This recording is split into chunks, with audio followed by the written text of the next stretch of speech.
Hello बच्चों, ये JEE main 2021 का क्वेश्चन है 20 जुलाई शिफ्ट 1 का।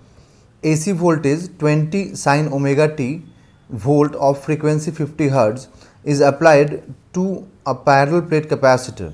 The separation between the plates is 2 mm and the area is 1 metre square. The amplitude of the oscillating displacement current for the applied AC voltage is. देखिए यहाँ जो पूछा गया बच्चों आपसे, amplitude of oscillating displacement current, मतलब जो current है ना। अब देखो, ऑसिलेटिंग डिस्प्लेसमेंट करंट बोलने का मतलब ये हुआ सिंपल आपसे कि मैक्सिमम जो वैल्यू होता है, जो पीक वैल्यू होता है, उसके बारे में पूछ रहा है। ठीक है, अब ये प्योर कैपेसिटिव सर्किट है, क्योंकि यहाँ पे देखो कोई रेजिस्टर, कोई इंडक्टर, इसके बारे में कोई इन्फॉर्मेशन नहीं है। मतलब ये प्योर कैपेसिटिव सर्किट हो गया। ओके, तो यहाँ पर पूछ रहा है कि ऑसिलेटिंग डिस्प्लेसमेंट करंट, मतलब इसमें जो डिस्प्लेसमेंट करंट है, ये वाला डिस्प्लेसमेंट करंट कैपेसिटर के अंदर होता है ना। तो जो डिस्प्लेसमेंट करंट होता है वो मैक्सिमम करंट के बराबर होता है जो कि इस वायर में फ्लो करता है, जिसको हम कंडक्शन करंट भी बोलते हैं। ठीक है, तो आपने को ऑसिलेटिंग डिस्प्लेसमेंट करंट मतलब आई नॉट फाइंड करना है, मैक्सिमम करंट। वोल्टेज जो अप्लाई किया गया 20 साइन ओमेगा टी है, इतना वोल्टेज है, जिसकी फ्रीक्वेंसी हमें दी हुई है कितना, 50 हर्ट्ज। ठीक है, तो जिस प्लेट के अक्रॉस, जिस कैपेसिटर के अक्रॉस किया गया, उनके बीच का डिस्टेंस कितना है, 2 mm, एरिया कितना है, 1 मीटर स्क्वायर। तो पहले अगर हमें यहाँ पर चाहिए मान लीजिए करंट, तो करंट चाहिए तो पहले हमें क्या फाइंड करना पड़ेगा, तो पहले हमें देखना पड़ेगा कि भाई वोल्टेज कितना है, पीक वोल्टेज कितना है, मैक्सिमम वोल्टेज अपॉन एक्सी, जो रेजिस्टेंस ऑफर कर रहा है कैपेसिटेंस, वो उससे डिवाइड करना होगा। तो कैपेसिटेंस, जैसे कि आप इसी सर्किट में पढ़े हुए हैं कि कैपेसिटेंस कितना रेजिस्टेंस ऑफर करता है, 1/ω_c। तो 1/ω_c में, ठीक है, आपको ओमेगा मालूम हो जाएगा, क्योंकि ओमेगा इज इक्वल टू क्या होता है, 2 पाई इंटू फ्रीक्वेंसी। तो आपको फ्रीक्वेंसी मालूम है, इसलिए आपके पास ओमेगा भी मालूम आपको हो जाएगा। इसमें कोई दिक्कत नहीं है, कोई प्रॉब्लम नहीं है। ठीक है, बट आपको यहाँ पर सी नहीं मालूम है, कैपेसिटेंस। तो आपको कैपेसिटेंस फाइंड करना पड़ेगा। तो कैपेसिटेंस का फॉर्मूला क्या होता है, A epsilon not by D. अब यहाँ पर ए कितना होता है, 1 है ना, एरिया 1, तो 1 मीटर स्क्वायर।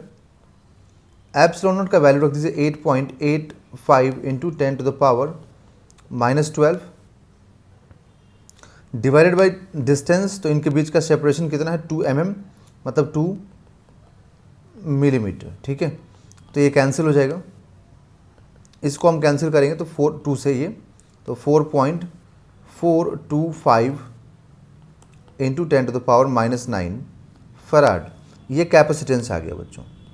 अब जब हम लोग कैपेसिटेंस मालूम हो गया, ठीक है, तो हम लोग क्या काम कर सकते हैं, हम लोग एक्सी फाइंड कर सकते हैं। तो एक्सी फाइंड करेंगे तो उसके लिए ओमेगा मालूम है कि 100 पाई है, आप इसको रख दीजिए। ठीक है, और एप्सिलॉन नॉट का ये सी का वैल्यू मालूम है 4.425 इंटू 10⁻⁻9 है। तो आप यहाँ से 2 0 इसका कैंसिल कर सकते हैं। तो अब ये कितना रिमेनिंग रहेगा, अब ये रिमेनिंग होगा 4.425 इंटू 3.14। अब ये जो 10⁻⁻7 बचेगा ना, उसको आप यहाँ भेज दीजिए न्यूमरेटर में, तो 10⁻7 हो जाएगा ये। ठीक है ना, अब जब ये 10⁻7 हो जाएगा, है ना, और इसको जब आप सॉल्व करेंगे, ओके, तो देखिए अब ये कितना आएगा, 13.8945 इंटू 10⁻7। ठीक है, इतना हो जाएगा। अब आप यहाँ पर 100 इंटू 10⁻5 डिवाइडेड बाई 13.895 को आप 13.9 लिख दीजिए। ठीक है, अप्रॉक्स में। तो आप 100 को जब 13.9 से डिवाइड करेंगे तो 7.19 आएगा। तो 7.19 इंटू 10⁻5, ठीक है, ओमेगा, ये एक्सी आ गया अपने पास। अब जब एक्सी मालूम हो गया तो आप करंट निकाल सकते हैं, क्योंकि आपको पीक वैल्यू वोल्टेज जो है ना वो तो मालूम है। यहाँ देखिए पीक वैल्यू कितना है, 20 है, तो आप 20 रख दीजिए यहाँ पर। तो 20 डिवाइडेड बाई 7.19 इंटू 10⁻5, ओके, तो अब अगर हम 20 को डिवाइड कर दें 7.19, तो ये आएगा बच्चों 2.78 इंटू 10 टू द पावर -5 आ जाएगा। ठीक है, तो ये 27.8 इंटू 10 टू द पावर -6 आप इसको लिख सकते हैं 10 से मल्टीप्लाई और डिवाइड करने के बाद, जो कि कितना करंट बनेगा बच्चों, तो 27.8 माइक्रो एम्पियर। तो 27.8 माइक्रो एम्पियर के आसपास आएगा।